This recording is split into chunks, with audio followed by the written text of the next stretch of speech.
शिक्षा का अर्थ है कि तुमने कुछ सीखा, उसे अपने भीतर उतारा और उसी के हिसाब से अपने जीवन को जिया। और इसी शिक्षा के आधार पर ज्यादातर मनुष्य अपना जीवन जी रहे हैं। हाँ, इतना जरूर है कि शिक्षा से तुम धन कमा सकते हो, पद प्रतिष्ठा कमा सकते हो, अपने लिए सुख सुविधा जुटा सकते हो, परंतु शिक्षा को तुम ज्ञान मानकर जब अहंकार से भर जाते हो तो उसका तुम्हें पता नहीं चलता।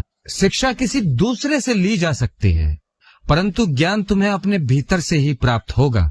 बस इतना ही फर्क है शिक्षा और ज्ञान में। इसे ऐसे समझो कि अपने द्वारा बोए गए वृक्ष से पाया गया फल ज्ञान होगा और दूसरे के वृक्ष से तोड़ा गया या बाजार से खरीद कर लाया गया फल शिक्षा होगी। और ख्याल रखना, ज्ञान जब होगा तो अहंकार अपने आप विदा ले जाएगा, या यूं कह लो कि ज्ञान का होना ही अहंकार की विदाई का स्रोत है। शिक्षा तुम्हें बाहर के जगत से जोड़ेगी और ज्ञान तुम्हें भीतर के जगत से अवगत कराएगा। शिक्षा से तुम्हारी दृष्टि सांसारिक होगी और ज्ञान से तुम्हारी दृष्टि आध्यात्मिक। शिक्षा दूसरे को जानने में सहायक हो सकती है, पर ज्ञान स्वयं को जानने में, आत्मबोध को उपलब्ध होने में सहायक होगा।